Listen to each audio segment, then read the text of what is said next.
apa-apa yang telah diciptakan bahaya ini. Contoh, kita melaksanakan ajar wakidiyah, menerapkan petunjuk penerapan ilmu ketauhidan, tidak kita tambahi sesuai dengan tafsir kita masing-masing. Wah, insya Allah tanpa kita sadari kita sudah berjalan di jalur yang benar. Tapi kalau kita tambah, kita kurangi dengan tafsir kita sendiri, maka kita akan selewah. Kita akan jauh daripada kanjeng Nabi Muhammad SAW. Kita jauh akan nadhurus Mbah Kyai. Sebab Mbah Kyai itu hanya memberi nadhurus pada orang-orang yang taat kepada beliau. Orang-orang yang manut kepada beliau. Dan beliau sing tak golek iki wong manut, ora wong pinter. Kanggo wong pinter, wis senengane melintir kitab di kepentingan diri. Seperti itu. Jadi intinya beliau hanya menginginkan betul orang yang taat, orang yang manut beliau. Karena orang yang manut, insya Allah melakukan apa yang dituntut beliau. Walaupun bodoh melakukan jangan ke utara, pasti ke utara. Tanpa bertanya, itulah yang diinginkan beliau. Insya Allah kalau orang-orang manut melakukan petunjuk perapaan sesuai dengan apa yang dimaksudkan dan sesuai dengan sunnah-sunnah Rasulullah. Karena perjuangan dia perjuangan membenahi keimanan manusia. Dan kalau kita ingin menyelamatkan diri kita, keluarga kita, seperti dalam surat Al-Ahzab 56. Bismillahirrahmanirrahim. Anfusakum wa ahlikum naro. Minan naro. Hei wong kang duweni iman, selapno anfusakum, awakmu, ahlikum. Sapa sing duwe hak waris menjaga anak bojomu saka geni neraka. Sebab siksa neraka pedih sekali. Saya pernah diceritain ibu saya. Pada waktu itu ibu saya bercerita pada saya. Bi, dadi wong tuwa itu nelongso, dadi bu nelongso. Besok anak sing sini swarga, sing neraka piye? Nyawang sing kene nyawang iki susah.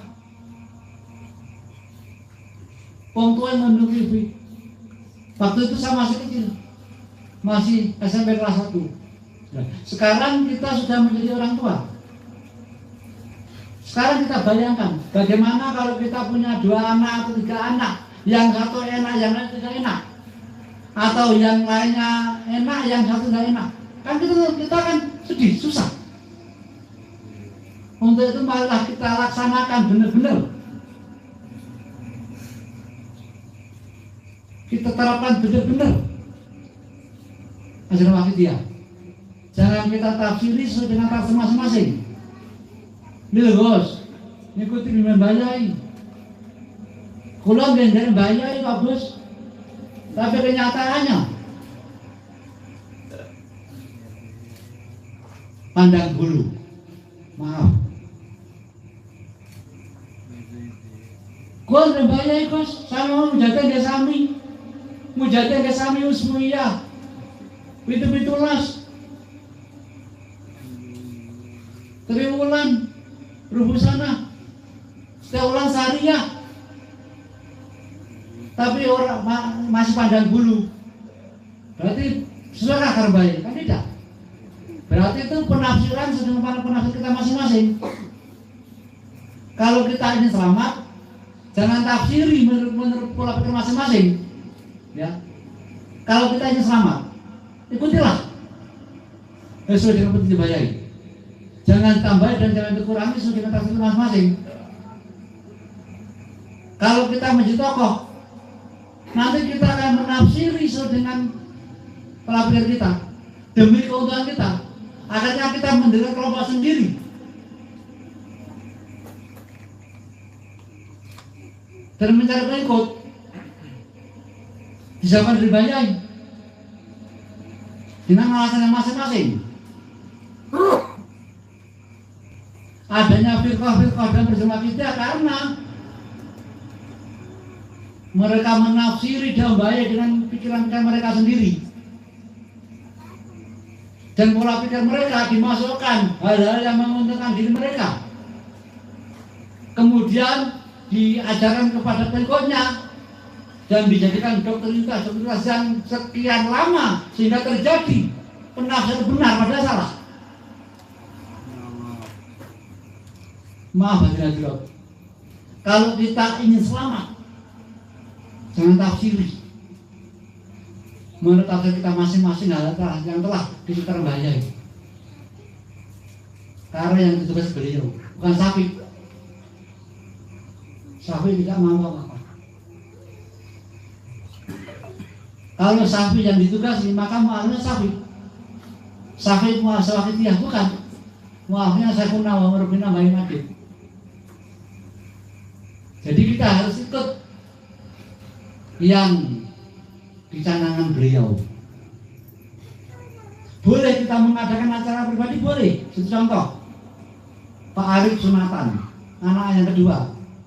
Gus, saya sunatan, saya mengadakan acara tingkat kecamatan atau semua saya undang. Nggak masalah. Masalah pribadi. Tapi acara itu harus di luar acara lapangan atau syariah, di luar acara rubusana, nggak masalah. Dan jangan tembok. Saya sebagai pembina memberi kebebasan itu, dan harus sesuai dengan bayai. Misalkan sunatan, azan nggak sama. Pertama pembukaan sama, ya seperti ini tadi. Insya Allah itu tidak merubah apa yang telah dicanangkan bayai. Ingatlah bahwa hak adami ada 3. Yang pertama hak adami Allah kepada kita, itu paling ringan. Misalkan kita punya dosa kepada Allah, Pak, insya Allah kalau kita benar bertobat oleh Allah diampuni. Yang kedua hak adami ibadah, itu nanti di padang mahsyar setelah amal-amal kita ditimbang, kita jelek, amal kita baik, lebih banyak baiknya daripada bejaknya. Kemudian kita didatangi seseorang yang tidak kita kenal, dia minta pertanggungjawaban kita.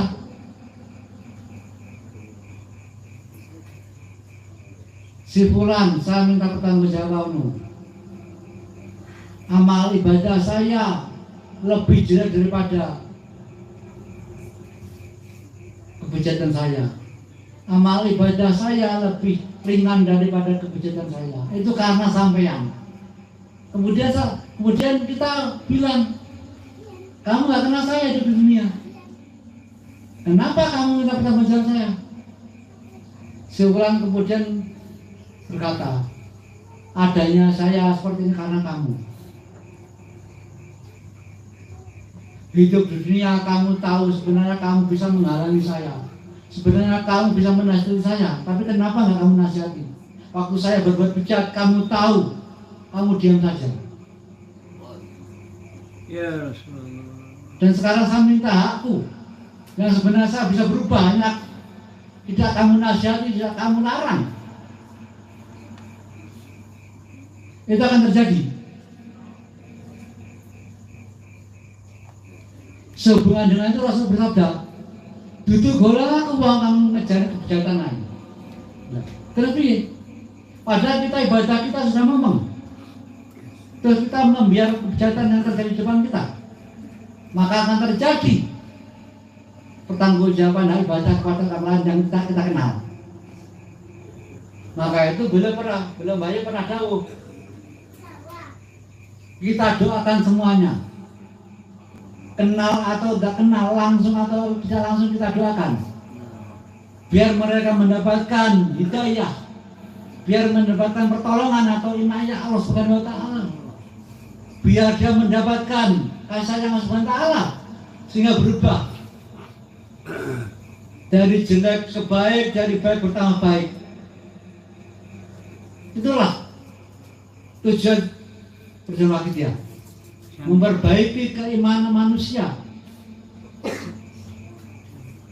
memperbaiki akidah-akidah manusia biar menjadi pelaksana akidah Kanjeng Nabi yang istimewa, biar menjadi golongan orang bertakwa kepada Allah Subhanahu wa taala.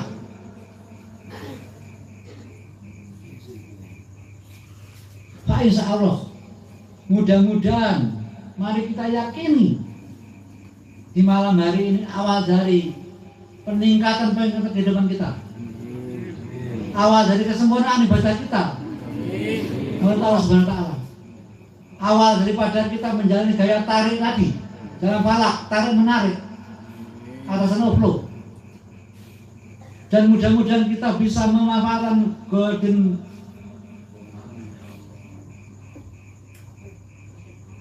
mudah-mudahan kita bisa memanfaatkan waktu-waktu ijabah, yaitu golden moment.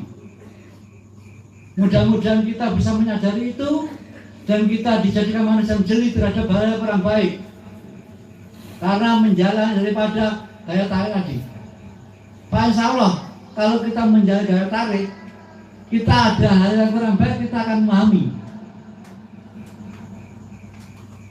Ya mudah-mudahan aja mulai hari ini Allah SWT memberikan inayahnya atau pertolongannya, memberikan rahmatnya atau kasih sayangnya tanpa hijab, sehingga merubah kita, memberi daya yang baik menjadi baik, yang kurang baik menjadi baik, yang jelek menjadi baik. Dan para orang tua kita yang sedang di alam kubur, yang disiksa di ampun Allah Subhanahu wa taala, dibebaskan dari siksa neraka kecil atau alam barzah, alam kubur. Dan mudah-mudahan yang bahagia menjadi bahagia, dan mudah-mudahan kita diberikan anak soleh solehah, anak yang mampu mengangkat derajat kita dari Allah Subhanahu wa taala, anak yang bau tolong timbulung di dalam perjuangan suci Wakidiyah, anak yang menjadi penerus kita sebagai pengasuh dari Wakidiyah. Dan mudah-mudahan Allah memberi kemampuan kita untuk mendidik anak kita menjadi anak Wakidiyah. Allah memberi kemampuan kita untuk berjuang untuk penyiaran, kita tergolong orang yang menjadi penyelamat diri kita, penyelamat anak turun kita, penyelamat umat masyarakat, sehingga kita menjadikan orang menjadi bahagia di akhirat. Hadirin yang kami hormati,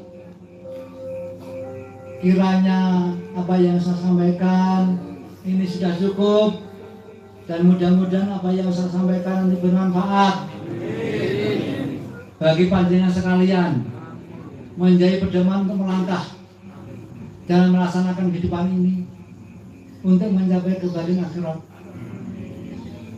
Yang terakhir, sekali lagi, tolong halalkan apa-apa yang saya lakukan, khususnya yang baru saja saya sampaikan, halalkan bila tidak berkenan di hati panjenengan sekalian.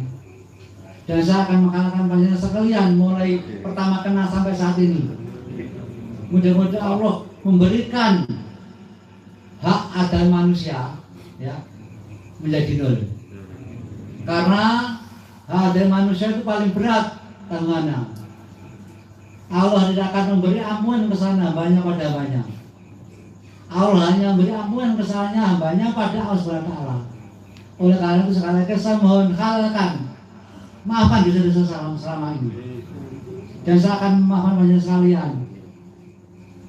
Yang paling penting tolong, saya minta tolong, kalau ada hal perbuatan saya yang saya tidak menyadari menyakiti panjenengan sekalian, mohon maaf saya. Ya, maafkan diri saya. Yang terakhir mau kita mujahadah, mohon barokah Mbah Yai, mohon syafaat kanjeng Nabi, mohon inayah